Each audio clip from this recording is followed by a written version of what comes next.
Back then, I was just a kid, around 9 years old, living in one of Beijing's old alleys. Life wasn't rich back then, but it wasn't too hard either. Everyone knew each other, and the neighbors were always ready to help out. There was a special kind of atmosphere in those alleys, something you really had to experience to understand. I remember that summer was especially hot. Every evening, the kids would gather outside to play in the narrow streets of the alley. The stone paths were heated by the sun all day, and at night the streetlights would come on, casting a dim yellow glow over everything. Yan, my best friend, and I would run around playing hide and seek almost every night after dinner. We lived close to each other, so we were always together. It happened on a pretty regular night. Yan and I were playing outside, and the adults were sitting around, either playing mahjong or just chatting. Everything seemed normal. Suddenly, I noticed a boy walking out from a dark part of the alley. He looked about my age, but what really caught my eye was his clothes, a neat black suit and shiny shoes. It was strange because, back in those days, people dressed simply. Kids usually wore plain clothes, and a pair of white sneakers was already something special. I immediately felt something was off.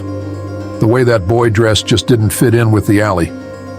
Besides, his steps made almost no sound, like he was floating instead of walking.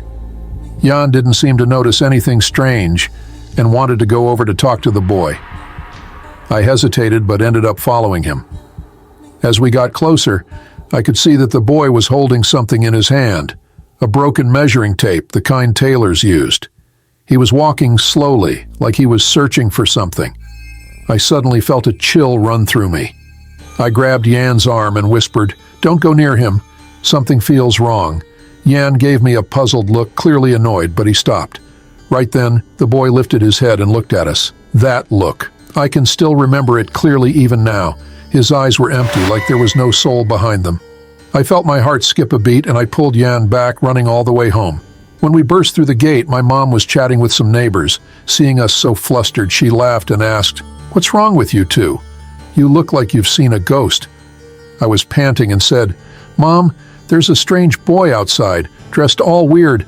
It's scary." My mom just waved it off, telling me not to talk nonsense. The neighbors laughed too, saying kids just had wild imaginations. But that night I couldn't sleep. I kept thinking about the boy's eyes, and a cold feeling stayed with me. A few days later, strange rumors started spreading in the alley. Aunt Lee from next door said she heard someone talking quietly outside her door at midnight, but when she opened the door, there was no one there. Old Wang said he saw a boy in a black suit standing at the entrance of the alley, staring blankly ahead. People started to get uneasy, and the adults told us kids not to go out at night. The whole alley felt tense. A few days after that, I ran into Yan at the entrance of the alley. He looked excited and whispered to me, "Xiao Gang, I saw that boy again last night." I froze, feeling a shiver run down my spine, and asked him where he saw the boy. Yan said it was at the end of the alley, standing under the streetlight, wearing the same black suit, head down like before. He insisted on taking me there to see. I didn't really want to go, but I was also curious, so I went with him. It was getting dark when we reached the alley. The streetlight cast a dim glow, and the shadows stretched long on the ground. Just as we were about to reach the end of the alley, I suddenly felt something cold under my feet. I looked down and saw a puddle of water. I hesitated for a moment, and in the reflection of the water I saw both our shadows, but there was also a third shadow, blurry and faint. I quickly looked up, but there was nothing there, just the empty alley. My heart started pounding, and I grabbed Yan, pulling him back as we ran home. That night I told my mom about what happened. She looked a bit uneasy, but still tried to comfort me, saying it was probably just my imagination. The next morning, news spread among the neighbors that a boy named Xiaolin, who used to live in our alley, had drowned a few months after moving away. My mom's face went pale when she heard this. She turned to me and said, "Could it be that you saw Xiaolin?" Later, my mom talked to old Li, who used to be close with Xiaolin's family. He confirmed the story. Xiaolin had drowned in a pond not long after they moved. When I heard this, I felt a chill go through my whole body. I remembered the puddle and the shadow, and I couldn't shake off the fear. After that, the people in our alley started saying that maybe Xiaolin's spirit hadn't left because he missed his old home. To help him find peace, everyone decided to burn some paper money for him. My mom took me along and we burned the paper money in front of Shaolin's old house. We also bowed a few times, praying for him to rest in peace. After that, the strange things stopped happening. No one saw the boy in the black suit again. But even so, the memory of that night stayed with me like a shadow I couldn't shake.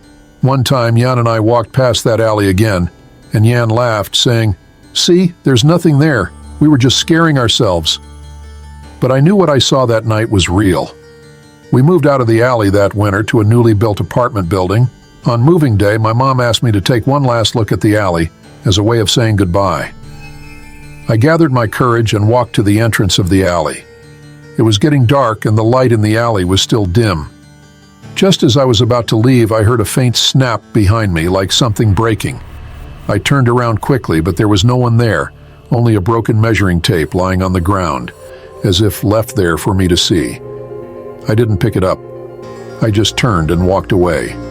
For a long time after that, I kept having dreams about that boy in the black suit, standing under the dim streetlight, holding a broken measuring tape, looking down at the ground. And I knew that all of it had really happened. It wasn't just a dream. Beijing's old alleys held so many stories, some warm, some chilling. Even though I moved away long ago, whenever I think about that time, I still feel a chill in my heart. Maybe the stories from those old alleys will never be forgotten.